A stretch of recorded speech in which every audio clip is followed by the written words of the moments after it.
Good evening, guys. Hope you're having a great start of 2025. Doing good, staying purposeful, and keeping healthy.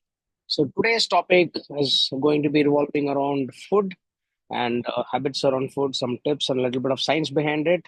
And Before we go into the tips and the science behind it, I just want to give a brief of why I'm doing this topic. A lot of people that I speak with, I've seen them struggle a little bit on this aspect more than the exercise bit of it, and also the sleep part. So I thought, okay, let me cover a little bit of let's say tips and the science behind let's say changing the food habits. So this session is for who? If you ask who is this session for, it's people of any age, and but yeah, whether you're a person who's let's say started working out or in the process of let's say being regular with workouts and stuff, but struggling with food habits because if you work out but still you don't eat right, you can't really make see much of the gains. Or you could be of any age and not really working out, but you would still you're feeling a little bit embarrassed or ashamed with your let's say junk food habits or eating mindlessly. Then this session could be useful for you. What am I primarily going to cover? Some science behind why we eat so and why it's difficult to change our eating habits. What are the practical tips that let's say I have done or what you could do to let's say, reduce such instances of mindless eating, and I'll intersperse that with a little bit of personal stories wherever it's applicable if I remember when I go through the flow. Okay, let's get started. Great. Point number one, why it's hard to change your eating habits. So, before you go into tips, people should actually understand why it's hard, because if you don't get this, it's very difficult to change your eating habits in the first place. So, evolutionarily, right, your brain makes you eat more and more of fatty items.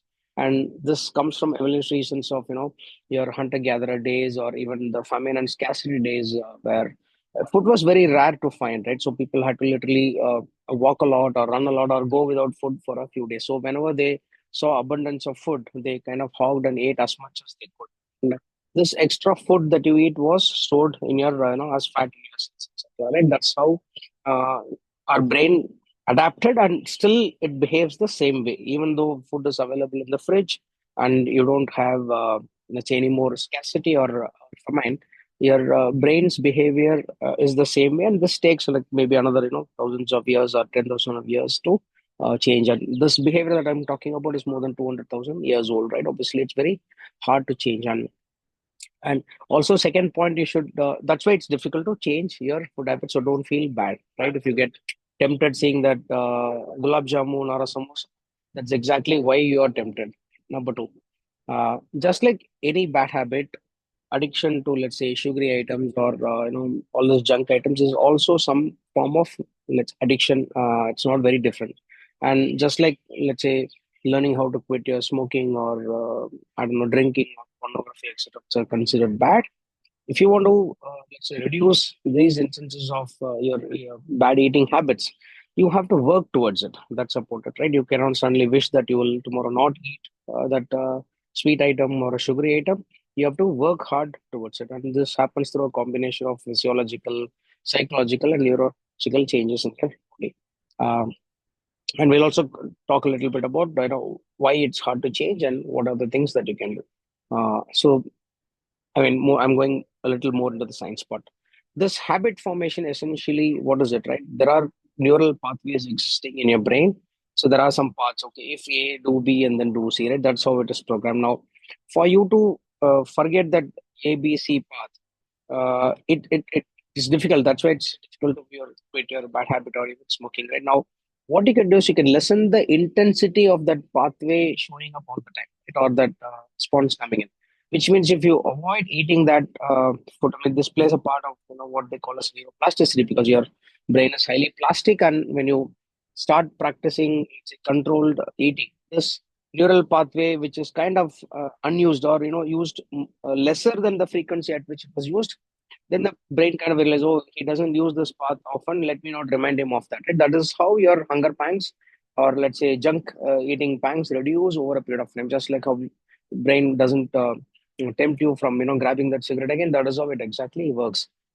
And let's say if you start eating smaller portions instead of larger portions, for example, that's again rewiring the brain or forming new neural pathways. Okay, if A instead of B and C, it might do C and D, etc. I mean, I'm just giving you a rough explanation. This is not like a medical advice, but I hope you get what I'm trying to say. Secondly, what also happens in your body, you have two hunger related or let's say food related hormones they call. One is ghrelin and one is called leptin. Now, ghrelin is something that, it's the hormone that tempts your brain. Oh, make him eat more. It's called as the hunger hormone. So, obviously, suddenly, if you're fighting your biology and brain by trying to eat less, this ghrelin is going to wake up and say, you know what, I want you to eat more, get back to maintaining that weight, that old weight or homeostasis or whatever it calls it. It doesn't want, it thinks you're dying if you don't eat as much as you used to, right? So it kind of wakes up and says, oh, make him eat more. But again, you can just how brain is a beautiful organ, just like how it can also fool your brain or trick your brain to doing things that it was used to doing into doing something else. Like that is why the neuroplasticity is something that I mentioned before this point. So eventually it will adapt, it will change, it will adjust over time, and the change you don't have to worry about it. The ghrelin's impact will reduce over time, right? Similarly, there is another hormone called leptin, which people call it as, let's say, satiety hormone or things that signals that hey, I'm full. Don't make him eat more. Obviously, right? You have to stop eating at some point of time. Cannot gorge like that Gadot Gaja in that movie Maya Bazaar, right? Nobody's like that.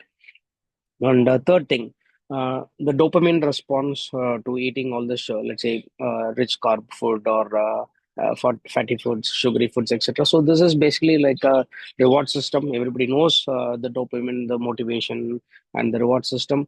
Again, whenever you eat this kind of food, the reward has been dopamine release happens, and that's why you feel good, and that's why you eat more and more of it.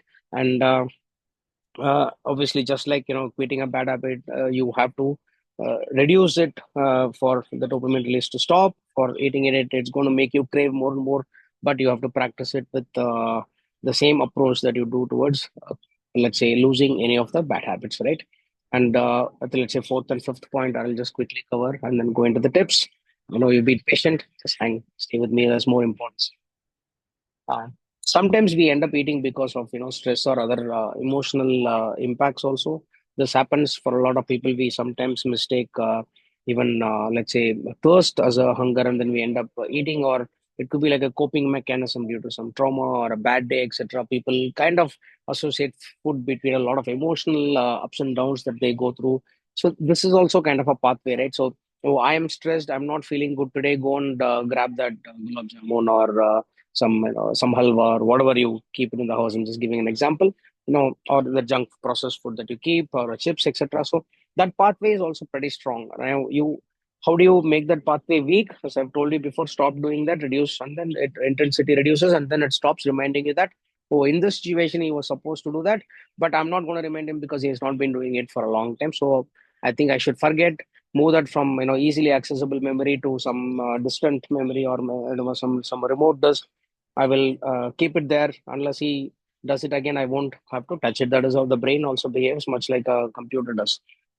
Last point, gut brain connection. I think last week even Hema told us about the microbiomes in the stomach, the good bacteria, bad bacteria, the gut brain connection. We spoke about ghrelin and leptin today. So imagine, right, if you keep on eating some of these junk foods and processed foods and bad foods, the bad bacteria is going to have a field day, it's going to enjoy, and then it's going to keep reminding your brain or make him eat more of this junk food, and that's how it works. Whereas if you reduce your intake of these bad foods, your good bacteria, or start eating good healthy foods like fruits and vegetables rich with fiber, your gut bacteria of good bacteria will start growing, and this behavior gets more entrenched in their brain, that it will make you eat more of this good food instead of the junk food. Great. So the science behind this is something I wanted to get it out, so that when I explain some of these tips, practical tips that we need to follow, you might be able to relate, and you can watch this video later if I've gone a little fast. But in the interest of time, I want to make it really quick. Okay. Tip number one: enjoy the process over perfection. And understanding this, how these habits are lost and formed, is going to really help you move forward in this process. So, for a lot of people that I've seen, they will read hundreds of materials on internet and YouTube, etc. And they think, eat this kind of food, keto diet, paleo diet, whatever. There's tons of things, right? And they think, oh, unless I do this, I'm not doing it right. No, look at where you are today. Today, let's say you're not even trying anything different than what you've been doing for a long time. Even a small 0.5% to 0.1% improvement over yesterday is a great progress. So when you start enjoying this process and the small progress that you make, your brain is going to start rewarding you, and you need to start enjoying this progress rather than looking at the outcome. And you don't have to worry that, let's say for 3 days you've been in a controlled way, eating mindfully, etc. But one fine day you had that extra one gulab jamun or maybe an ice cream or a sweet that you shouldn't have ideally had. It's okay. Don't be too hard on yourself. We are humans. We all have this issues. It's okay. Once in a while, it's fine. But even if you are, let's say, 30% clean food eater for the next 1 week compared to how you was, that's a good 30-40% improvement over how you were. So tip number one, remember this: progress over perfection. Don't aim for perfection. It won't happen. You cannot get into that. That's not how habit formation works. You need to just make small progress consistently for a long time, and then perfection, other things will come later if you have to do that. Athletes and other people, serious weightlifters, etc., they have to be in that manner. But for normal people like us, it's we can celebrate good progress over perfection. Tip number two: let's simplify your eating methods and plans. For example, what do I mean by simplify your eating methods and plans? Let's say you're eating that bag of chips that you buy from a nearby shop or one of those plays or other products, right? Processed foods, just examples, right? Like bhujiyas and haldirams and all those items. You can try and cut that in the first place, right? Or let's say if you're more of a guy or a girl who eats a lot of food from outside or food delivery apps or goes to a restaurant quite often, you can try to either cut that completely. But as I told you the last time, progress over perfection. Instead of cutting it completely, if you find that difficult, try and reduce the frequency of doing both. That's it. This can be a good, very good progress have you've been eating, but you need to extend this for a very, very long time. If you don't do that, your old habits will come back really quick, and you won't make any progress, and you'll think, okay, I'll give up. There's no point following this kind of progress. So stick to unprocessed foods. Try and stick to whole foods and mostly healthier food at home. You know what those healthy foods are. There's enough materials online, whether you're vegetarian, non-vegetarian, whatever diet you plan. There are enough nutritionists and dietitians and doctors who told you what to eat. Pretty much, I also think that you know what you need to eat. Just that you're used to eating a lot of this junk food. That cutting that out in the first place instead of even worrying about what food to eat, just cutting that part out will make you feel much healthier. Then you can obviously go into figuring out, now that I've cut out all this processed and junk foods or reduced the frequency at which I'm eating, you can start looking at what kind of healthy food you might want to eat over a period of time. Second thing, right? Experiment with your meal timings, or let's say those ultra snacky things that you do just because you're bored. For example, oh, I'll go have the chips, I'll go have that pani puri side or some samosa chaat, aloo tikki, and all of that we eat in India. You have to kind of put a control over it. If you can't quit, reduce. Let's say you're used to eating between 4 to 5 on a daily basis. Instead of eating 5 times or 4 times a week, you could probably do it once or twice. That itself is a great 40% or 50% reduction over what you've been doing.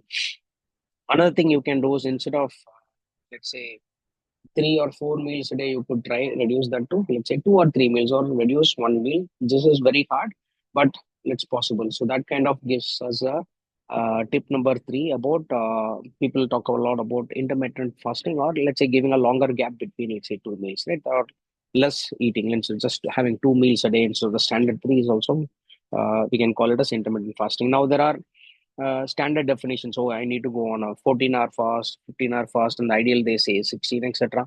Let's say you find it very difficult to, and most people skip breakfast. Some people can skip dinner, but again, it's or lunch, whatever. It's up to you. I personally don't eat breakfast. In fact, I find it very difficult to eat breakfast because if I eat, I feel my energy levels become low. I become slow. I become a little sleepy. I don't know. It just makes me feel uncomfortable. So I follow a bit of quasi, let's say, non-technical intermittent fasting, in the sense that I have coffee. That's about it. A couple of coffees for the day till about 12:30, and that's when I have my direct lunch. That's my form of intermittent fasting. Why I'm telling you about this kind of stuff is because let's say you cannot technically follow the fasting method of 2 meals a day and you struggle with it. You can follow something like what I'm doing instead of completely going on a fast. If you find it difficult to avoid breakfast, maybe instead of three idlis and the dose on so much of rice, whatever you're having, try and stick to maybe a juice or a idli, number of idlis you can use, for example, right? And instead of 16 hours, technically, you don't have to be strict about it. Maybe you can do 12-hour fast or a 13-hour fast. Try and keep extending that morning breakfast by another half an hour, by 1 hour, etc. So that is something that will help you. Again, the message that I want to give is uh, two things, right? If you are not able to strictly follow it, don't feel too bad. It's okay. I want you to celebrate those small wins. Okay, today, oh, I skipped breakfast today, or I had less food and I still feel good. Okay, then now the brain says, oh, he's having only two idlis instead of four, and he seems to be okay. Let me test him. It'll test you to eat more. Let's say you avoid. It'll test you for the second day, third day, fourth day. Fifth day, it's used to it. I'm just giving an example of fifth day, but it could be 10 days or 12 days. But try this out for some time, and then you'll be able to see the progress that you yourself are making, and you'll be surprised with the progress that you're making, right? That's what we all want, and that's your reward system. Celebrating those small wins. Second tip on intermittent fasting, it is not recommended for women in general. That's what I've read. There is a lot of science behind it. I don't want to go into it, but if you're a woman, you don't have to follow it strictly. It's supposedly not good for you. Okay, great. Another thing you have to remember with the intermittent fasting is don't do that fasting in the morning and then go and eat like gadok kacha in afternoon or dinner or after snack. Then you're spoiling everything. It doesn't. It won't make sense. So you have to be a little careful. The other two meals are similar, but the first one is reducing a little bit, right? That is how you do. Okay. Next tip, tip number four, cravings. A lot of us have cravings, right? I mean, I completely understand. You cannot, we are humans, and also told you the biological and evolutionary needs for our brain to make you eat good stuff. Mostly it's around, the or carbohydrate items or stuffs like the sweets and the sugary items, which are very tempting, even from a visual perspective and also from a sensory and taste perspective. So obviously we get tempted. What you can do is, the two things I can suggest that I do, which may help you, you should try it out. One thing is to avoid buying junk food at home, right? um, let's say you cannot be that person, and other people in the house will eat those, let's say, those biscuits and things that are not supposed to have, the processed foods. If they are buying, make sure it is hidden from you and kept in places that you're not aware of. That's what they do in my house, because what I do on the dining table is I keep fruits pretty open almost every week. I buy a lot of fruits, so we keep it on the dining table so that it's visible all the time. So whenever you have those kind of cravings, you go and grab that fruit. Almost every fruit, most of the fruits are sweet. You will feel pretty satiated and happy. It's kind of a proxy for sugar, right? It's the same thing, but healthier option. So you should. It's a better alternative. So you should try and stick to fruits. Maybe even dates are okay. Maybe gulkand is fine, right? Look at better alternatives to having that. Let's say sugary item and stuff, and keep a lot of nuts again on the table, in dining table, in multiple places where you work or you walk. Keep that in visible so that you grab that whenever you feel hungry. Either don't buy junk food or hide it and ask your family to support you. So in my house, I can give you an example that sometimes I get very tempted, right? You, let's say on a Sunday like today, I woke slept for about half an hour, 3 to 3:30, and I was feeling a little, after you wake up, you feel that hunger, right? So I feel the same way, and then I'm looking, okay, what do I eat right now? So what if I go and open some of these things to search where they've hidden those, let's say, some chips or namkeens or all those, what do you call, cream milky biscuit, some forgot Britannia, something smiley biscuit. Yeah, I'm a big fan of that smiley biscuit. So I'll be searching for it because my son also likes it. But when I open the door, my son will kind of give a sound and then come running and then grab it from me and take it away from me. Now, why does he do it? He doesn't want me to eat because he knows I'm on a let's say very on a disciplined path, on a path where I'm trying to avoid all this food. I'm trying to flatten my stomach and get into visible abs, etc. So he knows anything that I do, like this junk food, is against my principles, and he also. So essentially, what I'm saying, the people in the house should support you. They will, and they will, when you start to change, these people will start supporting you, and you don't even have to go and ask. So these are things that you should try. Another thing you can do is you can distract yourself with a walk, talk, or a reading, or a hobby, or whatever it is that you like doing, hopefully more virtuous. It could be a call with your friend, family, or walk with your colleague. Say, I'm living in Chantinik and I can go and walk, take a walk with someone, for example, like them. So do things that you like doing, and it's kind of a replacement for the, let's say, not so good habit that you have. You replace it with something else. That's how habit actually work, but we'll go into that later. You can read the book by James Clear or Charles Duhigg for that later. Okay, tip number 5. Let's go to the next one. Portion control and tracking. Right, uh, this is a hard one. I've uh, I've tried both. Not doing this and then doing this, I can clearly see the difference. It is very important, particularly if you're a newbie and you're in this path and you're a little more serious about it. This is for the more serious fitness freaks kind of a guys. If you're in that space, um, you should track your portions and also monitor it. Otherwise, you will have very less idea of how many calories you're actually taking it in. I track it with an app.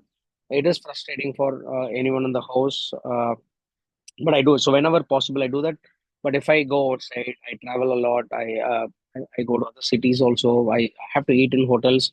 In that case, I can't do anything. But the conscious thought is always there that I should eat.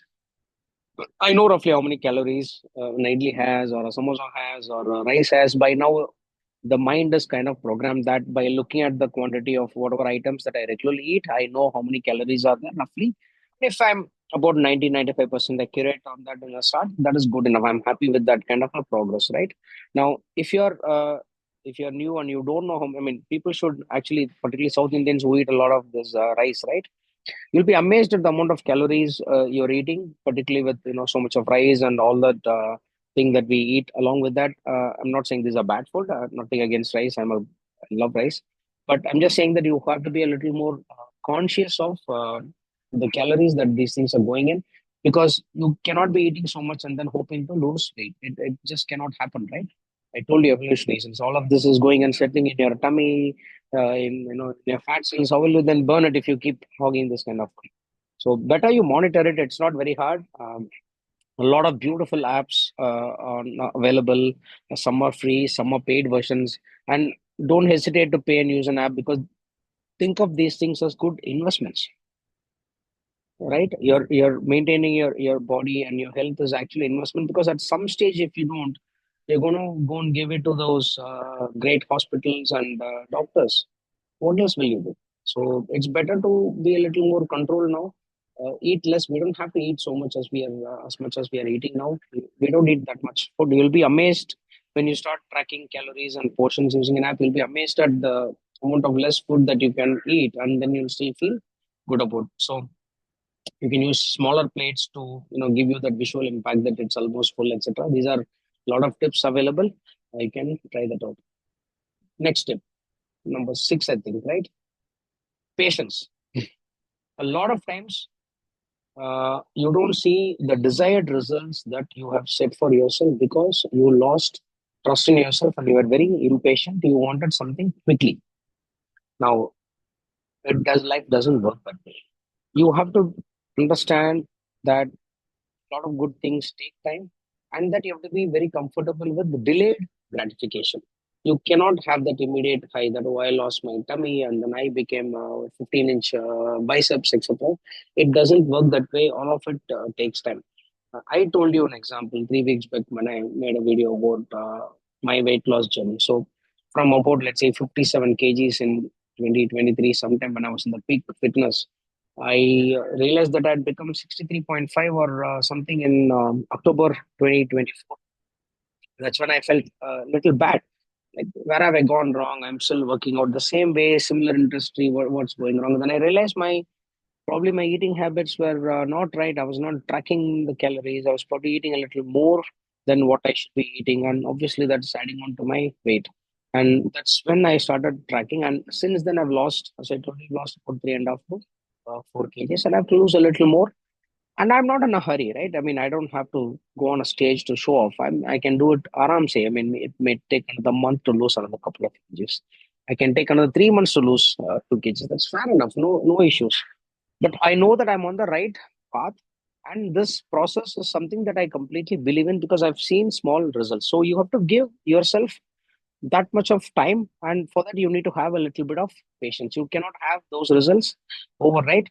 So be very realistic and do things in a sustainable manner. Obviously, can you lose about 5 kgs in a month? Yes, you can, but it is not recommended. It is not sustainable. You need to starve. You need to do inhuman things of in terms of exercise, etc. Along with it, that's not possible. So set yourself reasonable, sustainable goals. Just like even Hema was saying, what kind of food do you eat? Local, sustainable, available. The same way, right? She was giving some examples. Anything that for you for it to become a habit and part of your daily routine has to be sustainable and easily doable. Otherwise, we will not do it as humans, right? Just remember this part. Be patient. You don't have to you don't rush things, and start celebrating the small wins. Eat as much as possible at home. Now, towards the end of it, we'll wrap up with some good stuff. So, what's the closing message that I want to give you? Let's say you're someone who's okay. I want to make a start today. I don't know what to do. Let's say assume that you eat 3 meals a day, and all else being the same. Think of one small change that you can bring in for, let's say, one meal in a day, at least once in 2 days. Instead of doing every day and every meal, even start thinking of some small change. One meal, even once in 3 days or once in 2 days. That itself is a great change from where you are, right? And I'm not even talking about exercise and other things for you to, etc. From a food perspective. I'm not going to the amount of vegetables and fruits you need to eat. These are healthy things that everybody knows that I don't need to say more. But coming from a process of, or let's say, the intent with which you are trying to avoid this junk food, etc., this is what you need to start. Pick up one challenge for yourself. One tip from today is, I gave you some 6, 7 tips. Maybe you can even take one tip and start practicing it. You will start noticing some change. It could be fasting, it could be reduced portion that you're eating, or it could be avoiding that processed food. It could be avoiding that particular food or one sweet or something that you've been eating more regularly. From 10 portions of that sweet, you could make it 8 portions. Even that's a great change. Uh, like I'll give you an example. For example, I'm making these YouTube videos every Sunday for, let's say, the last, I think, 4 months. I think it started somewhere around September, after I came back from my Visakhapatnam trip. I've been very consistent. Okay, I've reached about 100 subscribers. The growth has been quite average. Do I really worry about it? No, this is a process. I will make this YouTube videos every Sunday, no matter what, whether I'm in Bangalore, Chennai, or traveling. As much as possible, I'm trying to do every Sunday, which means I prepare at least one day before. I write down some small notes for so that I don't forget. That's a process I have to do. And results, yeah, it might come. Let's say you like this video, you will tell a couple of your friends, hopefully, right? And that should be good. In fact, should do that. If you like my content or you want me to cover some topic, feel free to comment and share with your friends network. It will help me. Obviously, I'll be thankful if my channel also grows and I can do more interesting stuff as we go. All right, that's a wrap for today. I hope you have a fantastic new year. I drop in a comment saying that what kind of challenge you want to pick up from this, or what did you learn from this video? Was this useful? That will be a good motivation for me to bring in more interesting stuff through this year. All right, have a great day. Godspeed. Cheers.